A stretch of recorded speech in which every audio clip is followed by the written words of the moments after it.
မင်္ဂလာပါရှင်ဒီကနေ့နောက်ဆုံးရထိပ်တန်းသတင်းတွေကိုတင်ဆက်ပေးပါတော့မယ်အခုပထမဆုံးတင်ဆက်ပေးမယ့်သတင်းကတော့ကြောက်ဖြူရှိတရုတ်တငွေပိုက်လိုင်းဖောက်ခွဲခံရတဲ့ဆွဲသတင်းကိုတင်ဆက်ပြီးတော့မှာဖြစ်ပါတယ်ရခိုင်ပြည်နယ်ကြောက်ဖြူမြို့နယ်အတွင်းဖြတ်တန်းထားသောတရုတ်မြန်မာတငွေပိုက်လိုင်းတစိတ်တစ်ပိုင်းမှာမကြသေးမီရှက်များအတွင်ဖောက်ခွဲဖျက်ဆီးခံရကြောင်းဒေသခံများနှင့်လုံခြုံရေးသတင်းရင်းမြစ်များကပြောကြားလာပါတယ်။အဆိုပါပိုက်လိုင်းသည်တရုတ်နိုင်ငံယူနန်ပြည်နယ်သို့တဘာဝတံငွေပို့ဆောင်ရန်အတွက်အရေးပါဆုံးစွမ်းအင်အခြေခံအဆောက်အုံတစ်ခုဖြစ်ပြီးမြန်မာနိုင်ငံအတွင်းနိုင်ငံခြားယင်းနှိမ့်နှံမှုအကြီးစားစီမံကိန်းများတင်မှာတစ်ခုလည်းဖြစ်ပါတယ်။ဒေသခံများဤပြောကြားချက်အရပောက်ကွဲတံများကိုညပိုင်းအချိန်တွင်ကြားရပြီးနောက်မိခိုးထူထပ်စွာထွက်ပေါ်ခဲ့ကအနီးနားကျေးရွာအချို့တွင်စိုးရိမ်ထိတ်လန့်မှုများဖြစ်ပေါ်ခဲ့သည်ဟုသိရပါတယ်။ပောက်ကွဲမှုဖြစ်ပွားသည့်နေရာအနီးသို့စစ်တပ်နှင့်လုံခြုံရေးတပ်ဖွဲ့များချက်ချင်းရောက်ရှိလာပြီးလမ်းများပိတ်ဆို့စစ်ဆေးကသတင်းချက်လက်များကိုတင်းကျပ်စွာထိန်းချုပ်ထားကြောင်းလည်းဒေသခံများကဆိုပါတယ်။တရုတ်မြန်မာသဘာဝဓာတ်ငွေပိုက်လိုင်းစီမံကိန်းသည်ရခိုင်ပြည်နယ်ကံရိုးတမ်းမှစတင်ကမြန်မာနိုင်ငံအလဲပိုင်းကိုဖျက်သိမ်းပြီးတရုတ်နိုင်ငံသို့ဆက်သွယ်ထားခြင်းဖြစ်ပြီးတရုတ်နိုင်ငံ၏စွမ်းအင်လုံခြုံရေးအတွက်အလွန်အရေးပါသောလမ်းကြောင်းတစ်ခုဖြစ်ပါတယ်။ထို့ကြောင့်ယခုကဲ့သို့ဖောက်ခွဲဖျက်ဆီးခံရမှုသည်စီးပွားရေးဆိုင်ရာထိခိုက်နစ်နာမှုသာမကနိုင်ငံရေးနှင့်လုံခြုံရေးအခြေအနေများကိုပါ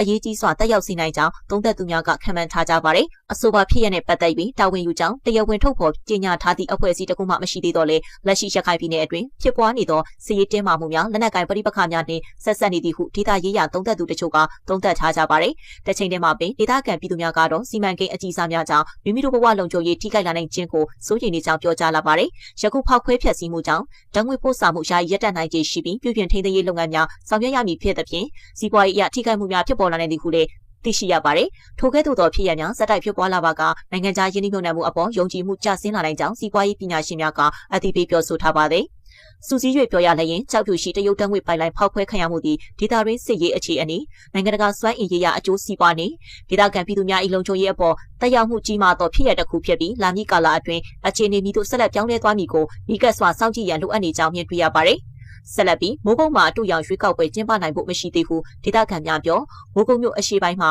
စစ်ကောင်စီတပ်အစစ်အဆေးကျန်းနေတဲ့ဆွဲတဲ့ကိုတင်ဆက်ပြီးတော့မှာဖြစ်ပါတယ်။တိုက်ပွဲများဖြစ်ပွားနေတဲ့မိုးကုတ်မြို့မှာတော်လှန်ရေးတပ်ဖွဲ့တွေကစစ်ကောင်စီရဲ့အဓိကနေရာတွေကိုပြစ်မှတ်ထားတိုက်ခိုက်နေတာကြောင့်နန်းစီရီယံဝန်ထမ်းတွေလည်းမဝင်ရောက်နိုင်သေးပဲဒီဇင်ဘာလ28ရက်မှာပြုလုပ်မယ့်ရွေးကောက်ပွဲကိုကျင်းပနိုင်ဖို့မဖြစ်နိုင်ဘူးလို့ဒေသခံစစ်ရေးသတင်းရင်းမြစ်ကသတင်းဌာနကိုပြောပါတယ်။လက်ရှိမိုးကုတ်မြို့မှာတော်လှန်ရေးတပ်ဖွဲ့တွေကစစ်ကောင်စီတပ်ဝင်ရောက်တပ်ဆွဲထားတဲ့စေယုံကြီးဖြူဟာကုန်း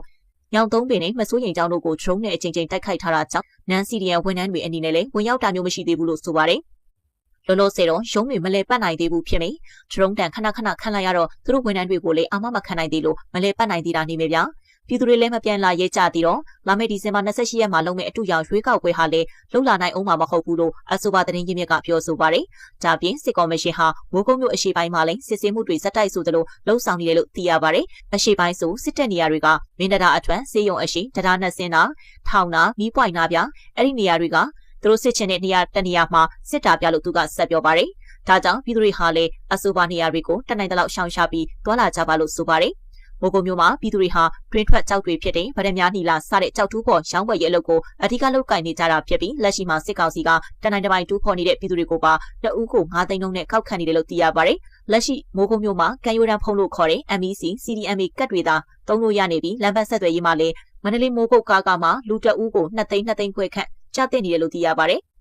မိုးကုတ်မြို့ကိုအပီးတိုင်မထိန်ချုပ်နိုင်သေးတဲ့စစ်ကောင်စီဟာလေကြောင်းကနေပုံကျဲတိုက်ခိုက်မှုတွေရှိနေသေးတယ်လို့မနေ့ကဒီဇင်ဘာ18ရက်နေ့လယ်ပိုင်းမှာလည်းဂွေးပင်ဖုန်ကြီးကျောင်းကိုပုံကျဲတိုက်ခိုက်ခဲ့ပြီးစွန့်စားချိန်ဖြစ်တာကြောင့်ဖုန်ကြီးကျောင်းဆောင်သားပျက်စီးသွားခဲ့ပြီးရဟန်းတန်ကားတွေအထိခိုက်မရှိဘူးလို့သိရပါတယ်။စစ်ကောင်စီဟာရွေးကောက်ပွဲကိုအပိုင်း3ပိုင်းနဲ့ကျင်းပသွားမှာဖြစ်ပြီးအပိုင်း1ကိုဒီဇင်ဘာ28ရက်မှာကျင်းပမှာဖြစ်ပြီးအပိုင်း2နဲ့3ကိုတော့2026ခုနှစ်ဇန်နဝါရီလ17ရက်နေ့25ရက်တွေမှာခွဲပြီးကျင်းပသွားမှာဖြစ်တယ်လို့ကြေညာထားပါတယ်။ရွေးကောက်ပွဲကျင်းပမယ့်မြို့နယ်စုစုပေါင်း229မြို့နယ်ရှိပြီးအပိုင်း2နဲ့အပိုင်း3မှာမြို့နယ်100ကျော်ပြုလုပ်သွားမယ်လို့လည်းစစ်ကောင်စီဘွားဖြန့်သတင်းစာတွေမှာထည့်သွင်းကြေညာထားပါတယ်။ဆက်လက်ပြီးအစိတ်ရည်အပြည့်နဲ့ပုံရွေးကောက်ပွဲဆိုသည်ကပြည်သူတို့ပေးအပ်သောအခွင့်အာဏာဖြင့်နိုင်ငံကိုအုပ်ချုပ်ပိုင်ခွင့်ရယူခြင်းမျိုးဖြစ်သည်။ဗြိတိရှဝန်ကြီးချုပ်ဝင်းစတန်ချာချီကယခုလိုပြောခဲ့ဖူးပေသည်။ဒီမိုကရေစီကိုအမျိုးမျိုးထောပနာပြုနေမှုများတဲ့တွင်အသေးငယ်ဆုံးပြရုပ်တစ်ခုအဖြစ်ခန္ဓာကိုယ်ပူပူညံ့ညံ့လူတအူမဲယုံခတ်သေးသေးတဲ့ဝင်သွားပြီးသူတွင်ပါလာသောခဲတံတိုလေးဖြင့်စာရွက်လေးတစ်ခုပေါ်တွင်ကြက်ချေခတ်ချစ်သွားခဲ့ခြင်းသည်ဒီမိုကရေစီအားအပေါမတက်အရေးပေးပြောဆိုနေမှုများအလုံးကိုတေးသိမ့်သွားစေခဲ့သည်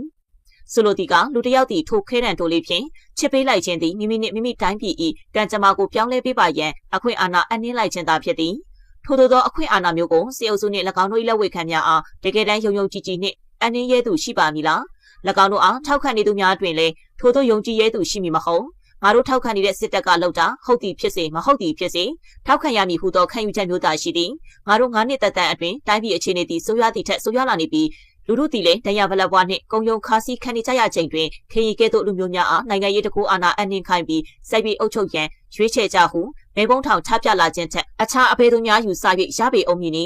သို့သောတရုတ်နှင့်ရုရှားတို့ကိုမိခိုအသက်ဆက်နေရသောမြန်မာပြည်ရှိစစ်ဗိုလ်ချုပ်များကတော့ထိုအခွင့်အာဏာကို၎င်းတို့ကိုမြင်ပေမမြင်ချင်းမိတို့များလည်းမလိုလားမနှင်းမျိုးဖြစ်နေသောလူထုထံမှအတင်းအာဓမ္မချင်းချောက်ညှိယူလာခဲ့ပြီးဖြစ်သည်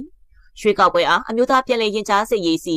ဦးတီမီဟုကြွေးကြော်နေတော့လေထိုရွေးကောက်ပွဲစန့်ကျင်ပြောဆိုဆိုရှယ်မီဒီယာတွင်ကွန်မန့်လေးရေးရုံများဖြင့်ဖမ်းဆီးခံရသူအမျိုးသား200ဦးအမျိုးသမီး28ဦးအားရုံးတင်တရားစွဲမိဟုစစ်အုပ်စုကပြည်ထောင်ရေးဝန်ကြီးကထုတ်ဖော်ပြောဆိုလာခဲ့သည်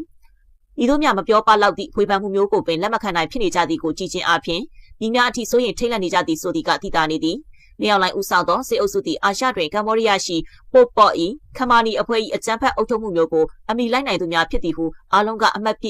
ပေးထားခံရသူများလည်းဖြစ်သည်နောက်ဆုံးထွက်ပေါ်လာသောခန့်မှန်းချက်များအရလက်ရှိတွင်စစ်အုပ်စုသည်နိုင်ငံ၏39ရာခိုင်နှုန်းကိုသာပိုင်နိုင်ထိန်းချုပ်ထားနိုင်ပြီးတော်လှန်ရေးအဖွဲ့များ၏လက်ဝဲတွင်16ရာခိုင်နှုန်းရှိနေပြီးကျန်45ရာခိုင်နှုန်းသည်မြည်သည့်ဘက်ကမှအသာစီးမရသည်ပဲတိုက်ပွဲများဖြစ်ပွားနေရာဒေသများဖြစ်သည်